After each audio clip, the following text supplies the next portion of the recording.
Welcome to Not Suitable for Democracy. I'm your host, Nick, and today we are talking about the New York City general election.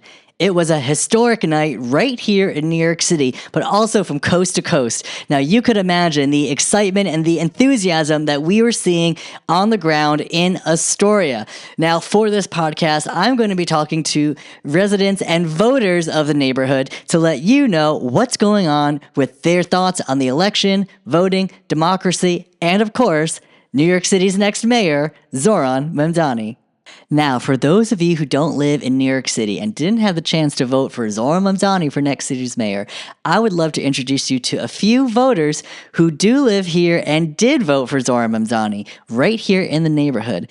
I've been fortunate to organize at a local LGBTQA plus space right here in the neighborhood at Icon, and they've been around for years. I've been organizing for nearly 10 years now, and they've been such a great venue for all sorts of events, political events, drag shows, open mic nights, karaoke, fundraisers, art shows. There's been so many great events that they've had at Icon. I truly hope you check them out if you're in the neighborhood, and make sure to buy a drink, support them, or get a mocktail, whatever works for you.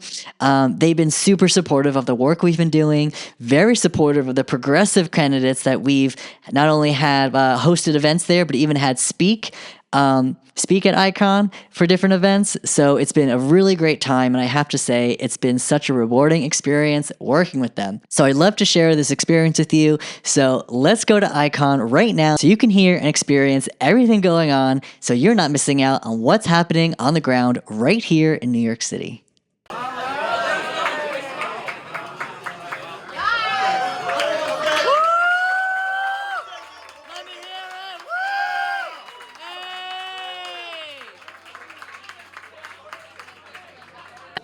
We are live right here at Icon Bar in Astoria in Queens. Now, if you remember, we have a friend of the podcast, Jason Reyes, who is joining us tonight with a fun event, watch party in support of Zohran Mamdani. So, Jason, I know you enjoy politics as much as I do. When did you go voting? I voted actually the first day that we could when early voting opened. I was the first one in line in Astoria, Queens to vote. Very happy about that. Look at that. The very first voter for Zohran Mamdani in Astoria, Queens. Now, that's amazing. Now, I know we've been supporting Zohran since the primary. What has your take been on his journey in the general election? Do you think he's been making the right moves, getting the right endorsements? And what is your thoughts on Hakeem Jeffries' lukewarm endorsement of Zohran Mamdani? Oh, I have so many thoughts. Okay, first and foremost, I think his general election approach was great because he stayed on message. He didn't alienate the people that brought him his primary victory by pivoting, which is something that most candidates are expected to do. You know, you please your left base in your primary, and then you kind of pivot your messaging a little bit in the general. He did no such thing. He stayed on message, consistently hammered away at affordability. He was lobbed a lot of attacks. He stayed on message consistently throughout the entirety of the campaign. I think he did a tremendous job kind of lobbing things over the plate every single time. Great. And one last thing about Hakeem Jeffries. I know that was at the end, right after Eric Adams endorsed former Governor Cuomo. That came in, and listen, we're both progressive, so House Minority Leader of the Democratic Caucus, what is your take on Hakeem? Okay, so I think Hakeem at this point was he needed to split the difference. From his perspective, it's very likely that Mamdani's going to take it tonight. He doesn't want to be on the wrong side of that. He doesn't want to catch the ire of the base that's very enthusiastic for Mamdani. So he wants to make sure that he doesn't get primaried, but he also can't offend his donor base. So he had to split the difference, and splitting the difference for him was nominating the entirety of the ticket at the 11th hour right before early voting started. I think it was a really weak move. I think Hakeem Jeffries is a really weak candidate in general. I think we could do better. I hope that Chiose joins in the race. That would be great. You better. But, you know, I'm just not a fan of Hakeem Jeffries. I think he's a total disappointment across the board. It's not even about specifically his endorsement and this particular race for the mayor at the moment. In general, he's just been a really weak leader. I've got two words on that. Weak Sauce. I think you would agree. The fact that our minority leader of the Democratic Party, who is all about vote blue no matter who, big tent, we let everyone in, but they were so hesitant to let the tent door open for Zohran Mamdani. So, another question. Now, we know that another famous leader, former Vice President Kamala Harris, was on the Rachel Maddow show just weeks ago with another lukewarm endorsement saying, sure, to Zohran Mamdani. Now, she is potentially running again for the presidency in 2028. Hakeem, lukewarm. Kamala, lukewarm. What are we going to do with with the direction, the leaders of the Democratic Party versus the base? Not even about Harris's endorsement. What's your take on the base versus the leadership? Well, I think the base is getting a lot more clear-eyed and unified and understands what the issue is. Our leadership is falling way behind in addressing the core issues that we are all seeing on a day-to-day basis. And at the end of the day, I don't think the leadership is ever going to come join our side of the fence.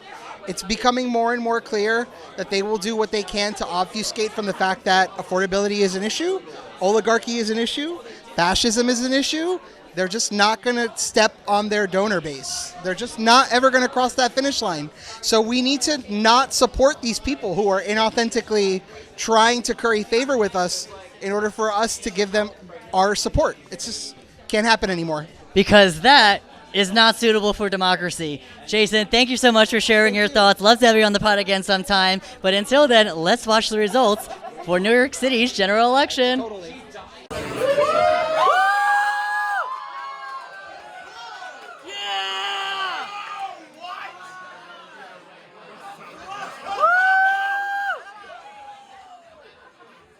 We are here live at Icon right here in Astoria with another friend of the podcast, Skylar Moore.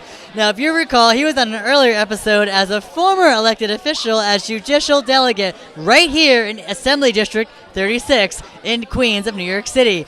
And Skylar is not only an organizer, a voter, and a supporter of Zohran Mamdani. So, Skylar, tell me, who and why were you supporting Zohran Mamdani? Well, of course, Zohran. Ever since the primary, I ranked him number one. But, you know, he really brought forth a vision for the future of for this city. And that future was economic ability, affordable housing, truly affordable housing. He was the only mayoral candidate at that point who had a queer platform on his website. And he has been a forefront. He's been on the grounds fighting every step of the way. And I've marched with him side by side. And I knew that exactly, our mayor is going to have our back. So I threw all of my weight behind him.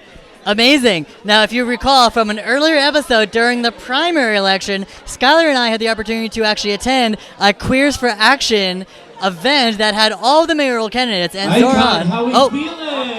We'll be right back.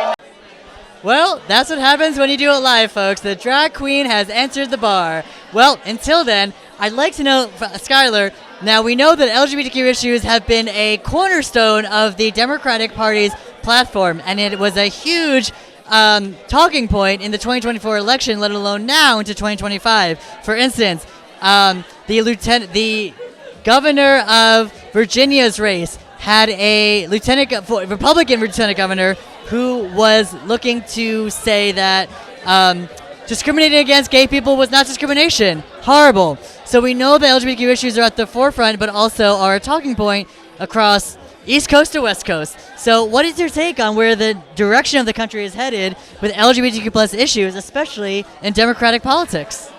Yeah. Don't underestimate us. Don't throw us under the bus because we are just human like everyone else. Oh, wait. We just... Woo! We got it. Zohran Mamdani to win New York City Mayor!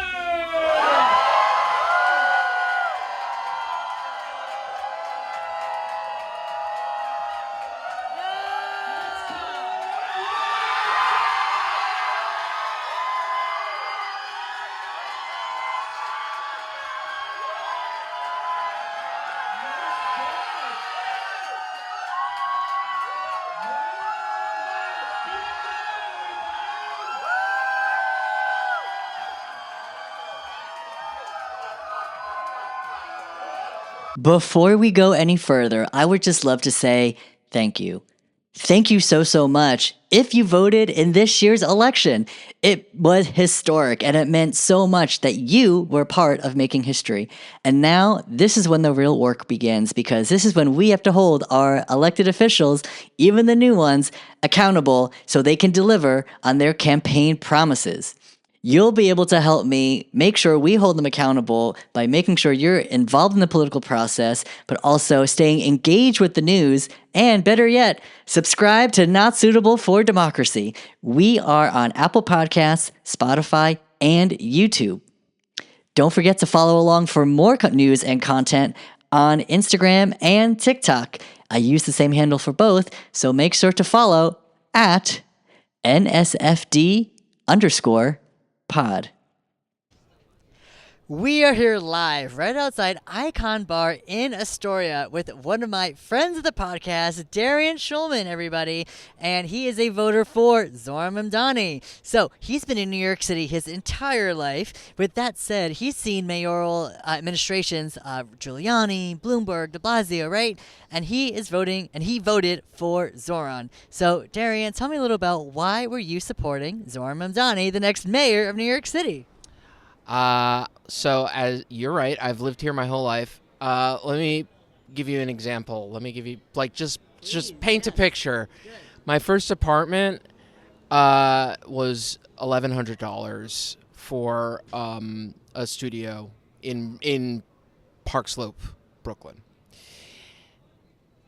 There you go. Need I say more? Affordability, right? Yeah, that's the big thing for me. And I've just been super excited about Zohran.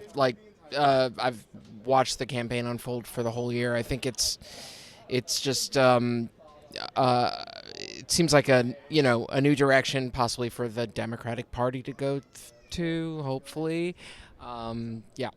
That's a very good point. So the fact that the Democratic Party is now welcoming Zohran into the big tent that they talk about all the time. However, we know that former VP Kamala Harris gave a lukewarm endorsement, as did Hakeem Jeffries just the same week that Eric Adams endorsed former Governor Cuomo. So between Kamala Harris, Hakeem Jeffries, kind of about Zohran, but he won tonight. What is your take on the direction of the Democratic Party? Let's put it this way: leadership versus the base. What is your take?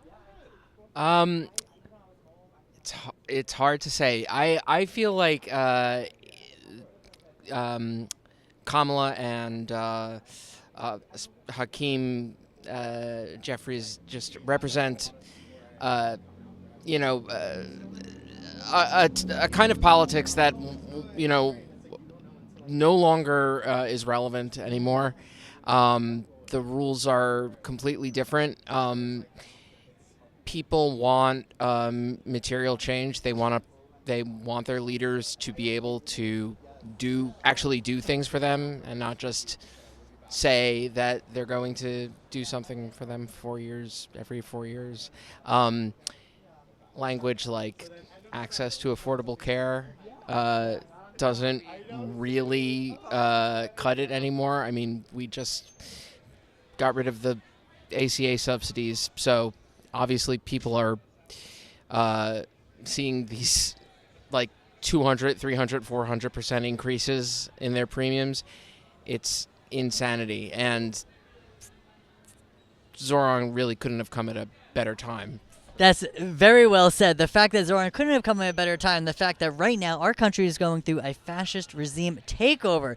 ACA subsidies, the Affordable Care Act, aka Obamacare, was subsidizing the health care costs of not only millions of Americans, but folks that were generally Republican voters. Republican voters generally take a majority of the Affordable Care Act. So and SNAP benefits too that just expired November 1st. So the fact that the Trump administration is doing this doesn't bode well. But to your point, with the direction of the Democratic Party, with former VP Kamala Harris, Hakeem Jeffries, the current House Minority Speaker of the Democratic Caucus, it means that there is maybe a juxtaposition, but maybe a time for opportunity. The fact that our leaders now need to reckon with the fact that the first democratic socialist, immigrant, progressive mayor of New York City is on his way to now govern come January 1st. So with that said, change is on the way, very much at their time. Will they meet the moment come 2026? So with that said, just a quick question, just more about your background. Do you vote in primaries and the general election? What's your voting behavior like? Yeah, I tend to vote in most elections, local primaries, generals. What inspired you to get into politics in terms of, participating in our democracy and, getting involved and just, having your eye on the pulse of things? Like what inspired you and around what time was that? Oh man, I would say I've been watching politics since I was a teenager. I'm gonna age myself. Like my first presidential election was Al Gore versus George W. Bush. So it was actually watching that election result in particular go down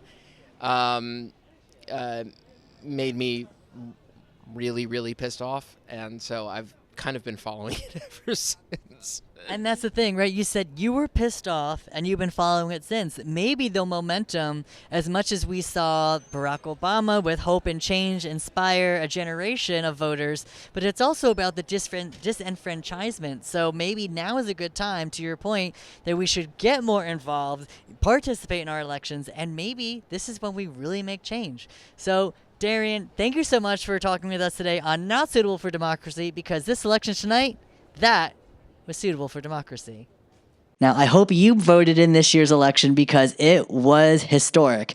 Now, regardless, there's always going to be elections coming up at the national level, state level, and local level. So now that 2025 is out of the way, except for one special election that's happening in the House. But until then, make sure to keep your eye on the next set of elections for the 2026 Democratic primaries. Yes, the primaries, which are some are closed, some are open, meaning that registered Democrats can only vote if they're closed. Open meaning folks from either or any party can participate. Those are going to be the first barometer of new candidates and progressives hopefully winning in landslide elections. Wouldn't that be a sight to see in 2026? Also, in addition, we're going to be talking about the issues at stake. Now, we know that President Trump and Republicans won historic numbers, not only in the House of Representatives, the Senate, and the White House in 2024. They ran on the economy, immigration, and a rejection of America's foreign policy. Now, will those issues still hold true going into 2026? Well, let's take a pulse check. As of this recording, President Trump's approval rating is the worst it's been even since his first term in the White House. He is polling roughly around 63% disapproval, with majorities disapproving in all demographics. 18 to 29-year-olds disapprove. Independents disapprove. Even American voters making under $50,000 a year, aka the working class, disapprove. And not only that, but even Latino voters disapprove. Considering that Trump's approval ratings are down, this is not good for the Republican Party, who has hitched their wagon onto the Trump train, and they are going full steam ahead to a Democratic blowout, where Democrats are on par to win back the House, polling right now by almost plus 10 points. Until then, there's a lot going on, but let's also think about what's happening on the Democratic side. We know that as of Zohran's victory, only House Minority Leader Hakeem Jeffries, who is the leader of the Democratic caucus, we know Hakeem Jeffries gave a tepid, lukewarm endorsement of Zohran Mamdani, very last minute, but only after Eric Adams endorsed former Governor Cuomo. And we all know how that turned out.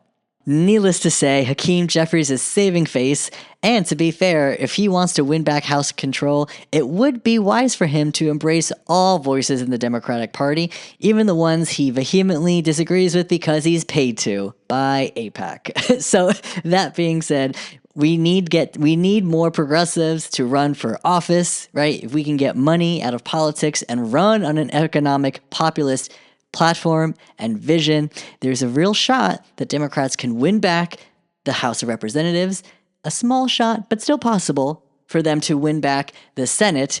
And in 2028, well, that election's going to be even more historic. So let's break it down. What's happening right now in New York City's general election? What a night!